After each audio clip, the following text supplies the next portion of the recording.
And hey guys, welcome to this another EC virtual workshop. If this is your first time, hello, I'm ZAP, and I am the community lead at the Nashville Entrepreneur Center. While all of our events we are running virtually, I just want to let you know that we are here at the office in person.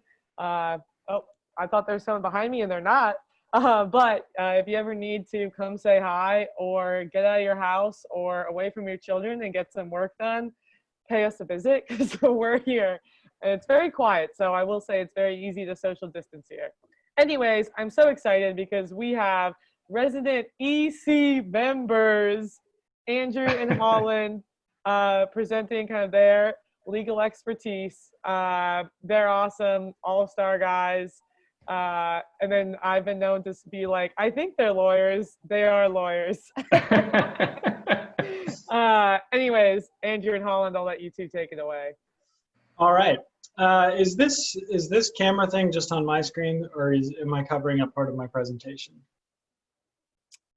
It's just on your screen. Okay, cool. So you guys can see the whole presentation here? Yeah, Yes. looks good. Excellent. All right, well, let's get started. Before we jump in, we're gonna be talking to everything you need to know about trademarks. Tell you guys a little bit about Holland and myself. So Holland and me met in law school at Texas A&M in Fort Worth, Texas. Digham, I think. I think I'm a 3%er or whatever they call the people that don't know anything about Aggies. Anyways, we met in law school. Before law school, we were both doing more creative things. I was doing product photography at the World Trade Center for a jewelry showroom in Dallas. And Holland was working in different studios here in Nashville, Ocean Way. And he worked at, what was it, CSAC? Yeah, CSAC, the PRO.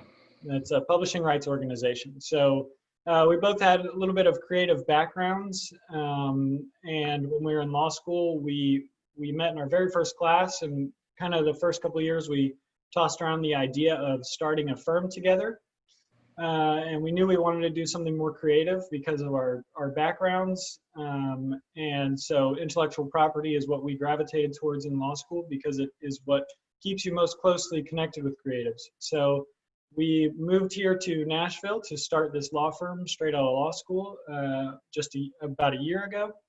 And we do intellectual property, business, and entertainment with a pretty big focus on esports and music side of entertainment. So let's jump in here, and we'll take some questions at the very end for you guys. So we'll make sure to get to that. So. Here we go. Everything you need to know about trademarks without going to law school. So we have a lot of familiar trademarks here, just as examples. You got Spotify with the infamous crooked logo. You have Starbucks coffee, the Nashville Predators, and a classic Nintendo 64. And these are all examples of logos that are trademarks that you guys probably recognize. And before we dive into the definition of trademarks, Holland is going to say a few things about trademarks as well. Yeah, so the most common trademarks you're going to see are like examples we have up here, which are logos or symbols that people have come to associate with their product or even their service. But those aren't the only things that are technically trademarkable. Trademarks extend to things that are like words or phrases, or you think about it, you think slogans even. So for some examples to kind of illustrate things, everybody knows about the Nike phrase or slogan, just do it. That's trademarked. And then we have other examples of things that you can trademark, things like colors, if they've come to associate, a particular product or service. And a famous example of a color that's been trademarked is Tiffany's Robin's Egg Blue box. And moving on from just colors, you have things like sounds. NBC, they have the famous little chimes anytime they're airing programming. And that's another example of something that's eligible for trademark protection. I'm throwing off a bunch of famous examples here, and I hope these are kind of ringing a bell, but also characters, things like Mickey Mouse that Disney has. And then another key part of trademarks as far as like packaging goes is sometimes product packaging can be trademarkable. Now the law refers to this as like trade dress, But a really good example to illustrate this in your mind is Coca-Cola's little fluted bottle. You think about that shape of that bottle. That's another thing that's eligible for trademark protection. So it's logos and designs, but it's also things that you otherwise may associate with a product or service. So words, phrases, sounds, colors. Yeah, and a famous Nashville phrase that we can give it as an example as well that's trademarked is at Hattie B's, the hot chicken establishment. Their phrase for their hottest chicken, "Shut the cluck up," is a trademarked phrase. So there's a local phrase that you can think about. So ultimately, what a trademark is a source identifier. So it's letting consumers know that this good or this service is coming from this company.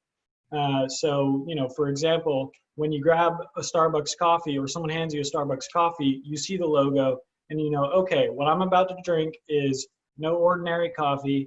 This is a Starbucks coffee. It's going to have the same quality, the same flavor that I've come to expect, and all of that. So that's what it does. It identifies the source of the good or product in your mind.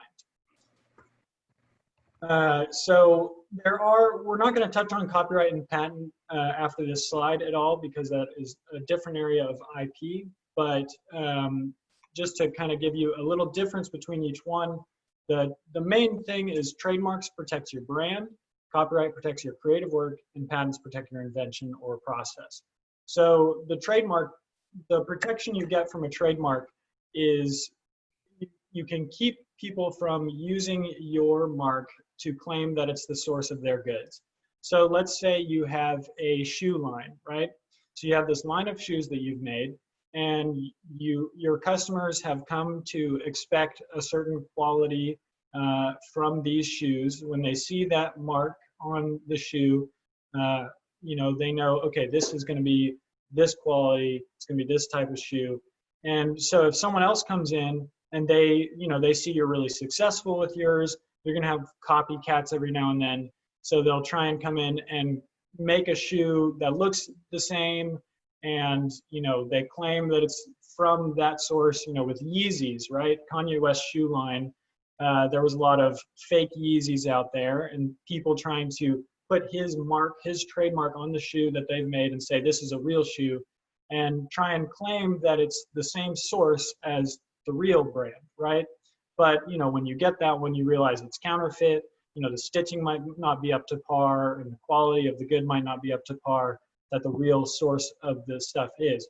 So a trademark gives you constructive use throughout the United States to keep people from using your mark to claim it as the source of their goods. And Holland, you want to talk a little bit about copyright and patent real quick before we move on?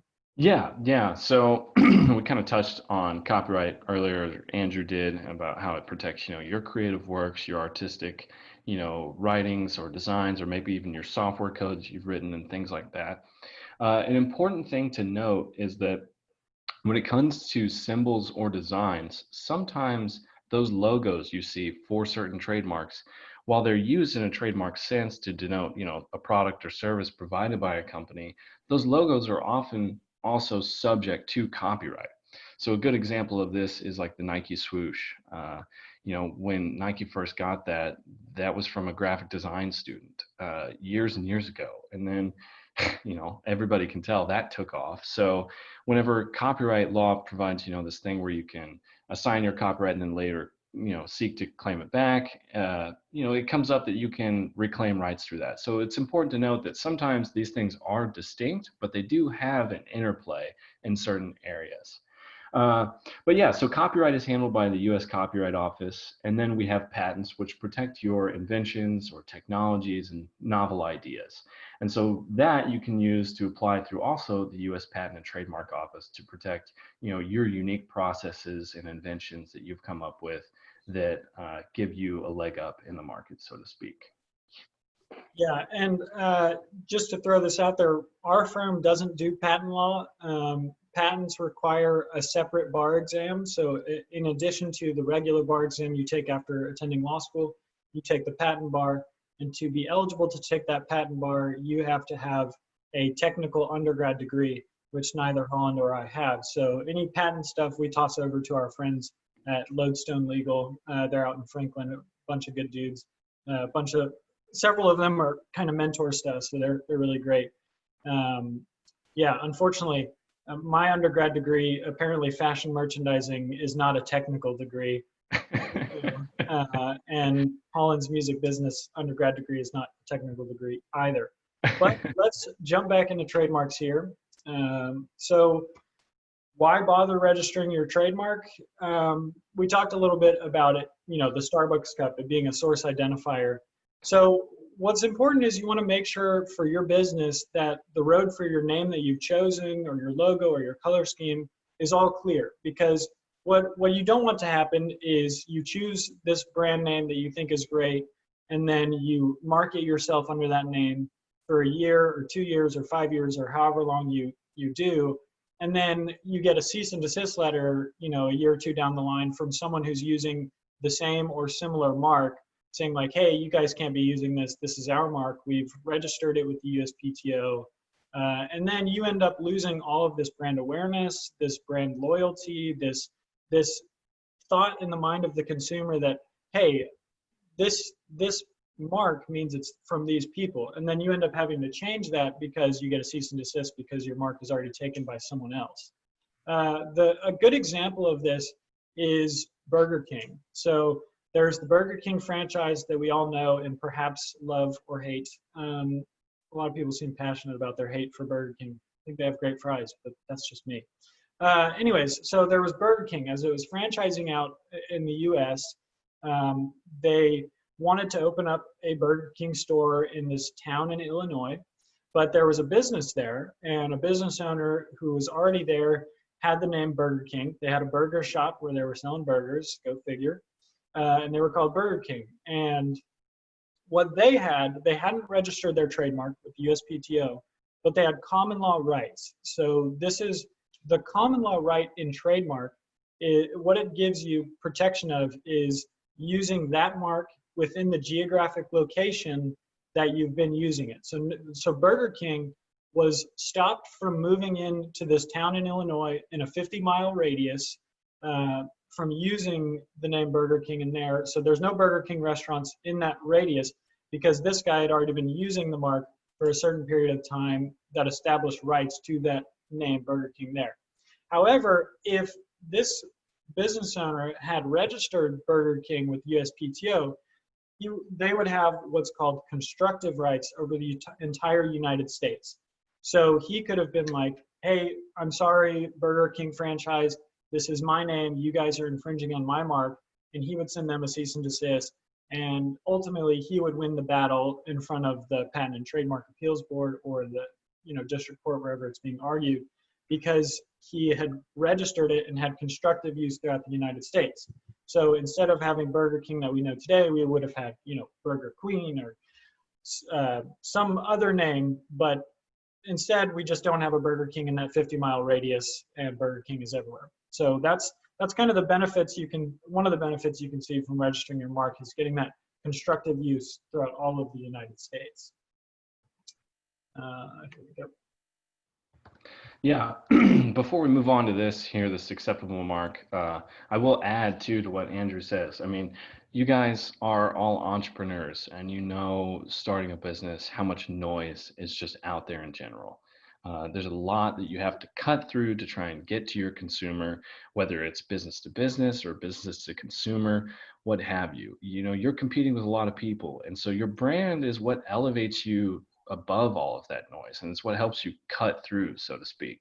So whether it's your website, your designs and symbols, or even your marketing materials, all of that stuff is very, very valuable to you, and it's something that you should try and aggressively protect and also exploit, because it is it is an asset for you. For example, any sort of due diligence that may be conducted in like an exit transaction or anything like that, your IP is going to play a big part of that. They're going to examine any potential purchaser or investor is going to examine your IP, see whether or not you have the rights. And if you don't, and you're subject to a lawsuit or something, that opens you up to liability. So what you want to do is make sure everything's tight and everything's nailed down, and you have your most important assets you can exploit fully, and it's really gives you a leg up in business. Okay, so now we have, when we're getting to actual substance of the marks. So the USPTO, which is the United States Patent and Trademark Office, refuses to register certain types of marks. And here we have a list of them, and I'll just hit the high points of what we see that's most commonly refused registration. So this first one we have relates to things that are typically considered profane. So, if you have profanity in your trademark, in your mark, and you want to register that, it's typically going to be refused by the USPTO. Now, an important point is that there was a Supreme Court case a couple years back that dealt with this clause of the Trademark Act. Specifically, there was disparagement, language that said, we're not going to register any marks for application that use disparaging terms towards particular groups of people. Now, the big example was this band called the Slants, which consisted of primarily Asian Americans, and they wanted to register their band name as a trademark. Now, the USPTO refused registration and said that term is disparaging towards people of Asian descent, and we're not going to register it. Now, that went all the way up to the Supreme Court, and the Supreme Court said that disparagement clause is unconstitutional. So the Slants won their lawsuit, and now the USPTO has removed that disparagement language, and a whole nother avenue of trademarkable material is open. But in general, you want to keep the idea that, things that are considered immoral or obscene or profane, they're typically going to have a harder time getting registered. Now, the other really common basis we see for refusal is what's called a likelihood of confusion. And the way you want to think about this is that trademarks are based on distinctiveness and uniqueness. And if there's somebody else out there who's already using a mark that you're trying to register, that's likely going to be refused because it's confusing. And who it's confusing to is the consumers.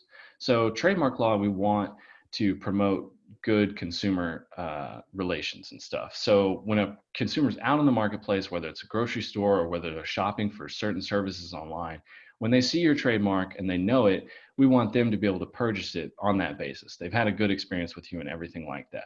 Now, if there's two marks out there that are slightly, or not even slightly, similar, and there's a likelihood the consumer might think, oh, well, this one trademark I've had a good experience with, for example, Starbucks, I want some coffee. I've had a good experience with Starbucks coffee, but they see a knockoff mark that's kind of similar. We don't want them being confused and going to the knockoff store and potentially having a bad experience. So marks that are confusingly similar to others are typically refused registration. And as you can imagine, a lot of people can disagree on what's confusingly similar. So it's important to take that into account when you conduct a trademark search and try and anticipate these things beforehand so that you've already accounted for it whenever your application's actually filed. And those are really the main things we see as far as trademark being acceptable when you actually file an application. Another distinction that is on that list is probably just descriptive trademarks, but we'll get into that here in this next slide. Indeed. So trademarks all live on this distinctiveness scale. And when a trademark examiner is looking at your mark, they're going to look at where it falls on this scale. So you have generic marks, which just directly describe the product or service. So an example is you trying to sell chocolate under the mark chocolate, right? It's totally generic, and the USPTO is never going to accept that application for registration because, that would technically stop others from using the word chocolate in their name, right? So if your mark is totally generic, it's just never going to fly with USPTO. It's always going to get kicked back, and you have to come up with something that's further down on the distinctiveness scale. So then you have descriptive marks, which these are sometimes okay, but still they can be a hard sell with USPTO. It basically just describes the nature or quality of the product. So we have the example, juicy burgers being used to sell burgers, right? It's not totally generic because it's not just burgers, but it's describing, what this product is. It's a juicy burger. Now, that could mean different things. You know, it could mean that it's a burger full of, you know, a regular juicy burger, or it could mean that this is a place that blends up their burgers and blenders and sells them as juice. And that's why it's like these are okay, because while it is descriptive, there's other ways that it could swing, right? It's not totally generic. So these, you know, are generally not strong trademarks, and you want to try and keep going down the list. So then you have suggestive marks. So these types of marks hint at what the product or service is going to be. So the example we use here is pine sparkles being used to sell Christmas lights. Obviously, pine sparkles is suggesting something. You know, it's suggesting that there's going to be some type of product or service that's going to cause any sort of pine tree you have to sparkle, right? So Christmas lights. So it's suggestive as to what it is, and these are pretty strong and almost always accepted if there's no other conflicting marks out there. Then you have arbitrary and fanciful marks. These are sometimes grouped together, but arbitrary marks, it's an ordinary word used to sell unrelated products. So the most common one here, the most well-known is Apple. They had a big keynote, I think it was yesterday, and you know, they sell computers, right? They're not selling apples. So it's totally arbitrary to what they're selling, right? So if you were using Apple as your trademark to sell, you know, actual apples, it would be generic and it would get refused. But if you have arbitrary marks, Apple using to sell computers and software, it's totally arbitrary to mark, so it's okay. And it's typically very strong. And then you have fanciful marks, which are made up words, such as Kodak being used to sell cameras, or let's think of some others. Holland, can you think of a good fanciful mark? Or something like Exxon. Yeah, Exxon. I mean, these are just made up words, and they're super strong because in the mind of a consumer, initially they're not going to mean anything, right? It's Kodak. Like, what is a Kodak? And you know, it's not going to mean anything. And over time, it gets meaning in the mind of the consumer that, oh, Kodak, that's a camera. I know that. But there is one thing on the distinctiveness scale. This is a pretty rare occurrence, but your mark can become so strong that it becomes generic. So think Band-Aid.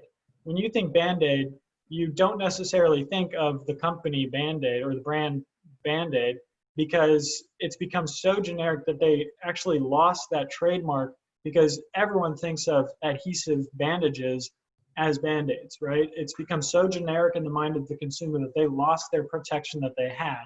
Another one, I'm not sure if they actually lost it, but Velcro, they did a big campaign trying to keep their trademark. And there's a really funny video on YouTube of a bunch of Velcro high up executives doing this video. It's pretty crude also, but you should look it up sometime. It's a funny video about them trying to maintain their mark. But you know, other ones that have become generic, Escalator, that was actually a brand to start, but now it's generic just for those stairs that move up, and all that. So when you're choosing your mark, you want to make sure that you're following, you know, further down the list of distinctiveness, as far down as you can, basically. All right. I actually am trying to find that Velcro video so I can share it in the chat. Okay, I can talk about this for a second. No. I got it. I'll do it at the end once we're at questions, so that way we don't kind of distract from the presentation at the moment. So yeah, let's jump into like the actual meat and potatoes, so to speak, of registering a trademark and getting your application submitted. So what an actual application for trademark registration looks like is this. First, you want to do a search, you know, and this is referred to typically as like a knockout search or a trademark clearance search. And what this involves is examining databases around the US. Most typically, you know, for example, for our firm, what we examine is the Tennessee State Trademark Database. We examine the federal USPTO's database of trademarks, and then we search the internet at large, and we're trying to look for trademarks out there that might be confusingly similar to yours, or to find really reasons that why if you were to file an application for your proposed trademark, it might get rejected. Like I said earlier, we want to anticipate those things before they arise, before you spend the money on filing an actual application. So we go out there and we search and we search, and we use search terms or to try and generate strings of results and everything that can kind of show us what all is out there and what might be, a potential problem in your application. After that search is done, we then move on to the actual application itself. So let's say the search comes back, we think it's a great mark, we're like, yes, let's go ahead, let's register this. So then you file the application with the USPTO, and important to note is that like most government agencies nowadays, the USPTO has moved all online. There's no more really paper applications.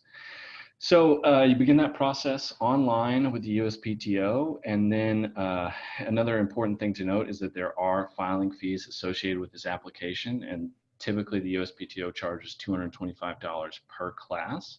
So it's important to narrow down which classes you want to file your trademark in. If you are a clothing company and you sell different types of apparel, you're not going to apply for a trademark in paper goods.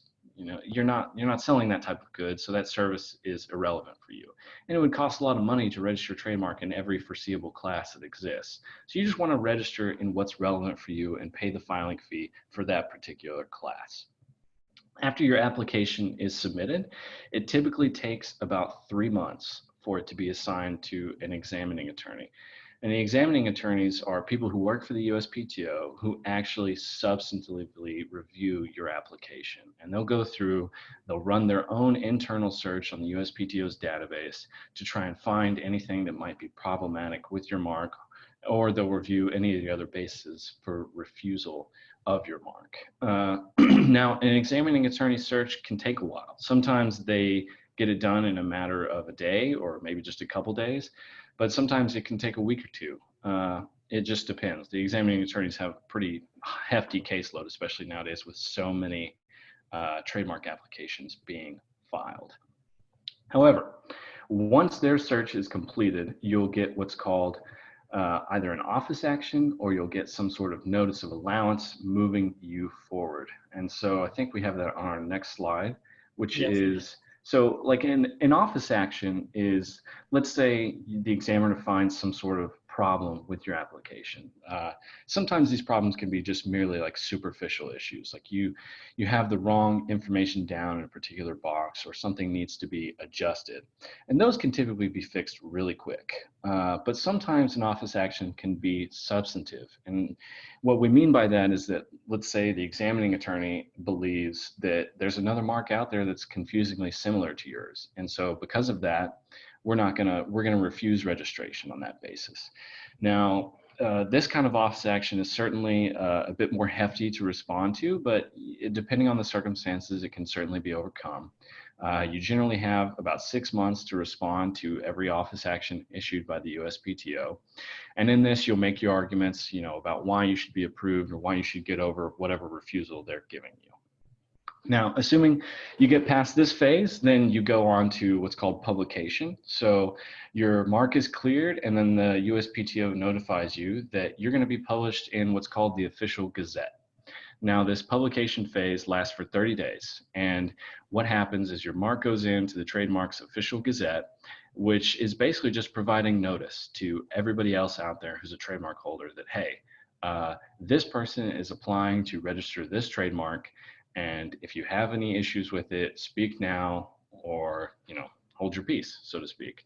So it's a 30-day notice period. And if you clear this, then your mark is going to go on to the next phase we have there, which is registration. And then they'll issue you an actual registration certificate. And that typically comes about 11 weeks at the end of that 30-day period. But let's say during that 30-day period, somebody else speaks up and wants to challenge your mark. Well, then you've got what's essentially litigation to go through in front of the TTAB, which is the Trademark Trial and Appeal Board, to argue in response to whatever the other party raises. So, in the publication period, you might have another trademark holder out there who comes forward and says, I don't want this mark registered because it's similar to mine. And maybe you will be the person who raises this argument. Maybe you see a mark out there that gets applied for registration that's similar to your businesses and you're already using it. well, then this is where you typically raise that argument. So yeah, that's generally the process for registering a trademark, and it's important to keep in mind that this can take a long time. This takes anywhere from 6 months if it's extremely streamlined to typically, 12 months or 9 to 12 months. But if you have substantive office actions, like I mentioned, it can take years. So that's why it's important to really hop in on this process as soon as possible. We discussed earlier that trademark rights apply as soon as you start using the trademark. So yeah, you have protection the moment you start using it in the mark and associating it with your products or services, but you want to apply as soon as possible because it relates to your priority date and your protection nationwide. So that's the turnaround for registering a trademark. And then an important thing that I don't think we spoke to necessarily in our slides, but it's important to touch on is just trademark maintenance and enforcement once you actually have the trademark. The USPTO requires that you file necessary documents in the 4th and 5th year of your trademark if it's actually approved. 5th and 6th. 5th and 6th, sorry. The 5th and 6th year if it's actually approved. And then later on, and I believe it's the 9th year, you'll apply for renewal of your trademark. And that's because trademark rights go in 10-year chunks, basically. So, trademark rights are great, so they can last forever, but you got to make sure you're filing the necessary documents to keep everything updated. And then also, you got to enforce your rights in the marketplace. A big, mistake we see people make is they don't really enforce their brand or their rights. And you certainly want to police your trademark rights because if you're not using your trademark, you're losing it. So yeah, it's important to keep all of those ideas in your mind throughout the process, but also after the process. Andrew, do you have anything you want to add? I don't. I'm going to stop sharing so that I can look at the chat and see. It looks like maybe there's some stuff in there. Mm-hmm. And so we'll just kind of get into questions here. We will add too, like an important disclaimer is that we can't, speak to any really questions about specific scenarios or situations involved. All we can really do here is kind of speak generally. But if you do have specific questions or anything like that, definitely recommend speaking to an attorney in confidence about that. Yeah. Okay, so question from Jill. I have a very unique business name, has no meaning in any language, been in use since 1980s. So before I continue on with this question, this would fall likely in the arbitrary marks, which are the strongest marks. Some company in China has just registered for trademark with USPTO. Can I use common law trademark to defend? So speaking generally about this, this is analogous to the Burger King situation. You're going to have common law rights, likely common law rights in the geographic location in which your mark has been used. So this, you would want to challenge this mark where in the geographic location you've been used, but you would have, more protection obviously if it was registered with the USPTO. That's a little bit specific, so you may want to come to us after or shoot us an email and we can talk a little bit more about that. And it looks like your next question is also a little bit more specific. So I'm going to move on to the next question, but feel free to send us an email and ask us, and we can probably give you more specific advice. I got an LOL from EC Virtual Programs, probably something hilarious I said, I assume. So we'll just move on from that comment. From Frank Shields, do a third-party submission if I wanted to dispute a pending competitor application. Frank, are you still in here? Let's see. I think Frank might be speaking to, I think he might be speaking to Jill's question, which Frank, do you want to just chime in here, Frank? Yeah, so guys, I actually joined a little bit late, and I think I caught the late end of her question. I didn't see the actual original question, but my reference was to a pending patent application because it was the screen you guys happened to be on at the time. Okay. However, as you mentioned, there is an open window for dispute for the trademark process as well. So if she's still within that window, she can probably dispute their application for the trademark, as I understand it. Right, right. Yeah, that would be the publication period and everything. Yeah, Yeah, so I think we're you're right speaking to about that that. question from Jill. Thank you, Frank. From will this recording be shared after the call? Zap, I think, is able to share it, so that'll be up to her. We will share these slides with everyone who signed up for this as well, so you guys are definitely going to have those. Let's see, we got.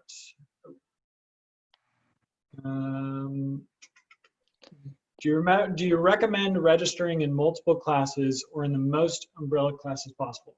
So basically, there's things to consider here, right? If you're a small business starting up, you don't necessarily have a ton of cash on hand, right? Or you might if you're lucky. But generally, we're all bootstrapping this stuff. So while it is important to register in any classes you actually think you'll be dealing in with goods or services, you know, if you do have the money to register for all the ones you'll be doing, that's great. But oftentimes that's just not the reality. So while yes, you should register in all the classes or multiple classes that you're dealing in, it can be expensive. So you want to be strategic about it, right? So if you're selling apparel, it's class 25, and you want to also protect something else you're doing, like your retail store. If you're selling goods online, so let's say you're selling clothes online, you're going to be in class 25, and then additionally, I think class 41, I'd have to double check, is like retail stores, online retail stores. So you would at least want to register in both of those. But you know, it's going to be 225 as the government fee per class there. So you're going to end up paying 450, right? Because you're in two classes. So each class you go on, it's going to be another $225 in government fees.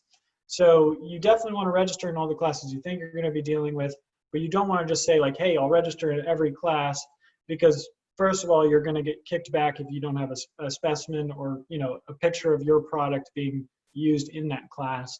So you just want to do all the classes you think or you actually are dealing in. Let's see. Let's move on here. What does enforcement entail beyond the paperwork, having a lawyer constantly check those registries? Yeah, so thank you for the question, Tara. This is enforcement beyond paperwork. Yeah, you do have a lawyer who kind of keeps track of how your mark is doing and how it's going through the process. Generally, that's like an additional thing you would ask your lawyer to do. So, right, we do the first application process and take you all the way through that. And you know, if you want to continue to retain that attorney to periodically check the register, you know, once a month, a lot of different firms will do a monthly fee to just keep monitoring that application throughout its life cycle. So that is something that pretty much every trademark firm is going to offer, to keep checking up on the register to make sure no one has anything confusingly similar coming up, and send cease and desist letters whenever, you know, they do find marks out in the market that are conflicting. So yeah, you do have a lawyer constantly checking those, although it's not always, you know, a massive expense. It's definitely an expense, right? But if, you know, the lawyer is just doing it once a month, it only takes them, you know, 30 minutes or an hour once a month to do, then it's not going to be too expensive. But that is how you would do it. Yeah, kind of relates to that that publication period that we referenced earlier, which you go into, you know, the official Trademark Gazette for 30 days. A common way is just, you know, examining that, see who are the new marks that are being published. Is there anybody out there who's similar to me? And if so, what do I want to do about that? Do I want to step up and oppose that registration? Or maybe, you know, I found another mark out there already that's been registered, and I have a problem with that because I was in the marketplace earlier. So maybe I want to file a cancellation proceeding of that mark. I want to get that mark canceled. I want to get it removed off the USPTO's database and everything. So enforcement can look like that. And then enforcement can just be what you're doing in your day-to-day business life. You know, maybe you're on Instagram and you come across somebody someday who's similar to yours. And then that's where you start the investigation process, see how long they've been in business, when did this arise, what's going on here, and start gathering facts so you can kind of see, okay, is this someone I need to be concerned about from a trademark perspective or whatnot? Okay, Brittany, you have a question. Could you speak to the use of trademarks for intellectual property? Is there a lot of overlap thinking about curriculum and programs like Dave Ramsey's financial piece? I'm probably gonna have you flesh this question out real quick, but just to kind of clarify, trademarks is a segment of intellectual property. So say you have this intellectual property up here, branches of that are trademarks, copyrights, and patents. And then there's other things like rights of publicity. These are all your intellectual property rights. So these trademark is a segment of intellectual property. So there's definitely overlap there. I'm not sure what you mean about thinking about curriculum and programs like Dave Ramsey's financial piece. I will say I use YNAB, You Need a Budget, which is basically like Dave Ramsey's software or program in a software. It's great. Brittany, did you want to kind of flesh that question out a little bit? I think maybe I can speak to it a little bit. Oh, go ahead, Brittany. Sorry. Oh, that's okay. I'm just on a walk too, but I was just using that as an example of I feel sometimes that the trademark and the intellectual property piece are similar, and that helps to kind of understand that they are in the same realm. But I guess part of my question is also, what is the trademark actually protecting? So the trademark, or Holland, you were about to say something, weren't you? Well, I was going to go, and we'll make sure to send the materials out that we reviewed on that slides with to all you guys, so you can see what we're referencing. And after the fact, maybe it'll make a little more sense. But I was going to go back to that slide that basically broke out the different branches of intellectual property, the major ones, which were trademark, copyright, and patents. And so we talked about how trademarks, they protect your brand, or they protect your yeah, exactly. Your brand, your service, your product, and the name you designate as the source of that brand or product. So that's where trademarks come into play. And the example of that was, a shoe company. But maybe your company offers financial services or technology consulting. It can be a lot of different things, but your brand and the name you offer those services under and the source of those services is your trademark. And that's what trademark protects. However, you mentioned Dave Ramsey's financial peace curriculum and those writings and stuff. This is the point where intellectual property starts to intertwine. And so while we do distinguish, what is a trademark, and that's what this conversation has mostly been about, trademark and intellectual property, does interplay with each other. So like your writings and your materials and your curriculum are going to fall under copyright law. And so a good way to think about it is that IP is very much belt and suspenders. Trademark might be your suspenders, copyright might be your belt. And so you use all of these things together to aggressively protect your IP, but also exploit it, monetize it, and use it to elevate your company, your brand, your service above everyone else. So they do have a lot of interplay, but you have to protect your rights in different distinct ways. So if you want to protect your particular curriculum you've come up with, or your particular logo that you've had designed, that's going to be something that's copyright. But if you want to protect your brand and the source of those products, then that's where trademark comes into play. Yes. If anyone later wants to talk about budgeting, I am obsessed with budgeting. So Dave Ramsey's got a good program. YNAB's great. I always love to talk about it, geek out on it.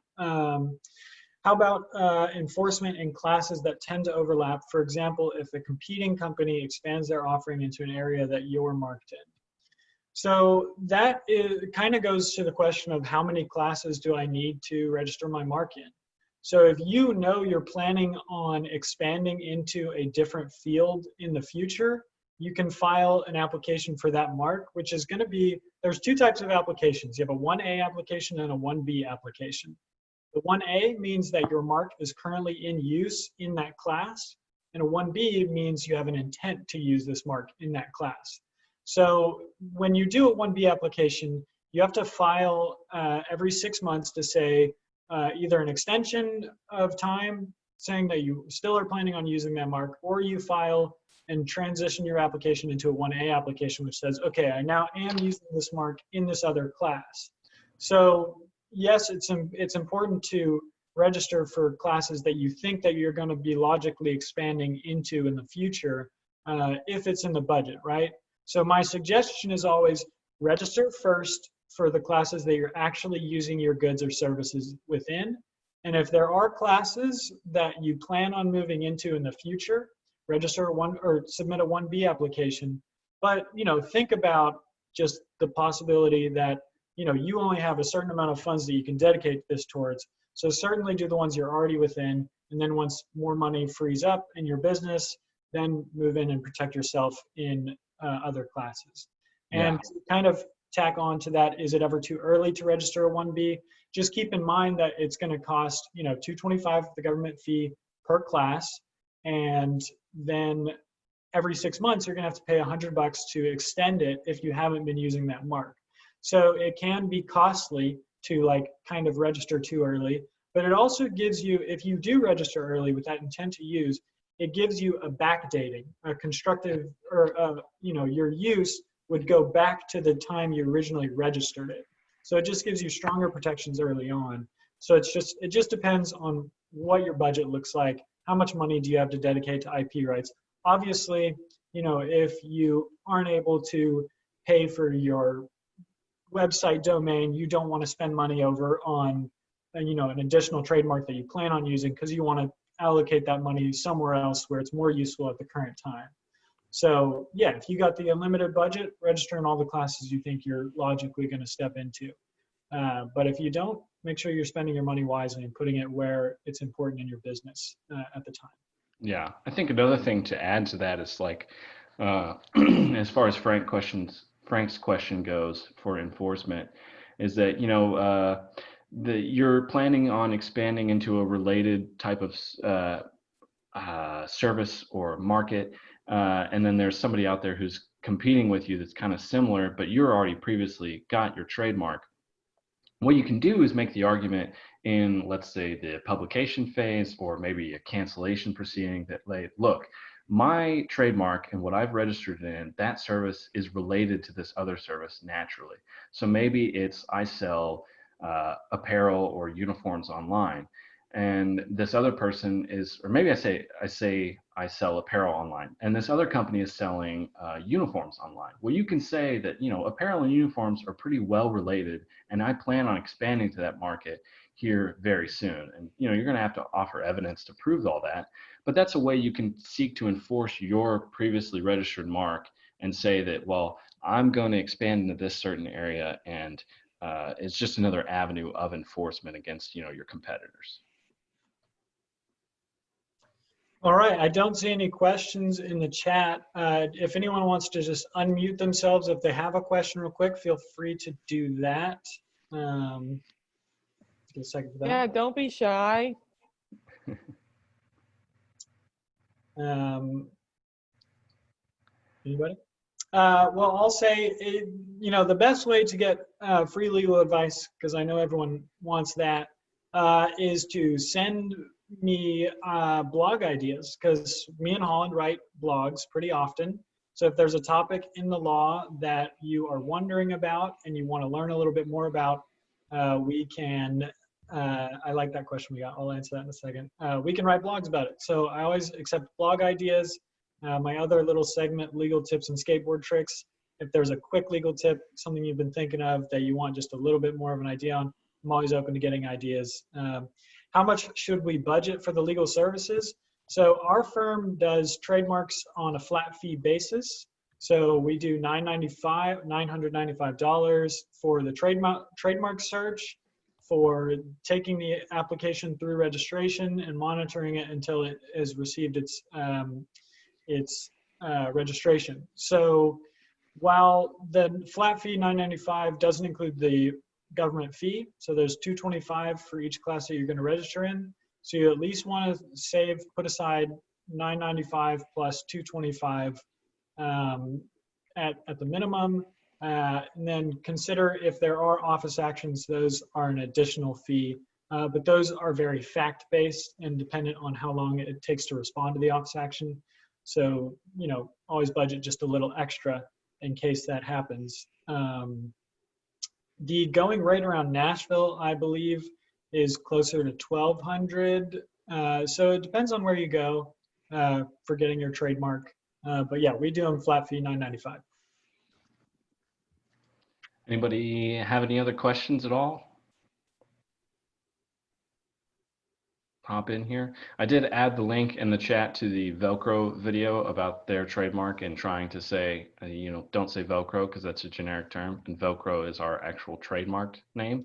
So feel free to check that out. It's just a funny illustration of kind of what we were getting at earlier about how trademarks, there's a level of distinctiveness, and you want to try and make your trademark as distinct as possible. Yeah. All right, guys. Well, if there's no more questions, I really appreciate all you guys showing up. I certainly didn't anticipate this many people, but thank you. Yeah. I just want to say thank you live instead of typing it. We appreciate your time today. Thank you. Thank you. I appreciate that. Absolutely. Yeah. Thank you, everybody, for coming, and feel free to DM us, tweet at us, email us, call us, however you want to reach us. Yeah. Follow us on Instagram. We're I'll send an email to everyone with the video recording of this, as well as I'll grab the slides from Andrew and Holland. But that video will take probably 24 hours. You can just message them right away and get it probably if you'd like. It's true. I can send you the slides at any point. Yeah. Thanks, everyone, for coming. Thanks. Bye, everyone. Bye, everyone.